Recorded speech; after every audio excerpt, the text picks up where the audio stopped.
দর্শক, জমে উঠেছে ত্রয়োদশ জাতীয় সংসদ নির্বাচন, আলোচনার ঝড় উঠছে চায়ের কাপে।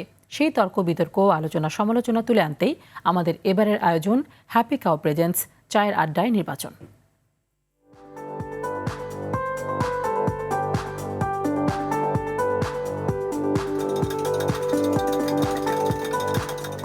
দর্শক, হ্যাপি কাউ চায়ের আড্ডায় নির্বাচনে এবারের পর্বে আমি শাহাদুজ্জামান আছি আপনাদের সাথে। ঘনিয়ে এসেছে জাতীয় সংসদ নির্বাচন, জমে উঠেছে এর সমালোচনা এবং আলোচনা। এ নিয়ে নির্বাচনী আড্ডায় আমি উপস্থিত হয়েছি বগুড়া ৫ আসনে। এলো instant milk powder happy cow, যেমন সাশ্রয়ী তেমনি পুষ্টিগুণে ভরপুর। হ্যাপি কাউ, গরুর দুধের স্বাদ সবাই পাক।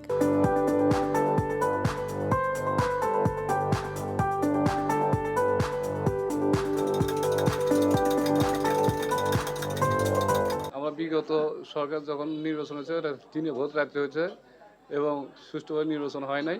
যদি সুষ্ঠু পরিবেশে ভোট হয় অবশ্যই আমরা সেন্টারে যা ভোট দেবো। আমরা এবার যোগ্য প্রার্থী বেছে নেব।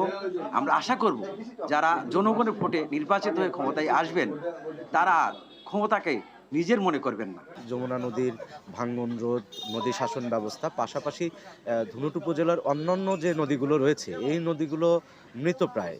এই নদীগুলো খনন করে আমরা যদি নদীগুলোকে প্রাণ দিতে পারি তাহলে এলাকার উন্নয়নকে আমরা আগায় নিতে পারবো। এই বিষয়গুলো নিয়ে যারা কাজ করবে সেই প্রার্থীকেই আমি বেছে নিতে চাই। তাদের দ্বারাই জাতি এবং দেশ শান্তি থাকবে, দেশের রাস্তাঘাট, দেশের উন্নয়ন যারা করবে এমন যোগ্য প্রার্থীকেই আমরা ভোট দেব। বিগত নির্বাচনের সময় আমরা দেখছি যে ভোট হওয়ার আগেই মামলা হামলা দিয়ে বিদলকে মাঠছাড়া করা হয়েছে। এবার সে সম্ভাবনা এই পর্যন্ত তৈরি হয় নাই, ইনশাআল্লাহ হবেও না, যে ভোট কিনতে মানুষ সুষ্ঠুভাবে যাবে এবং ভোট দিতে পারবে।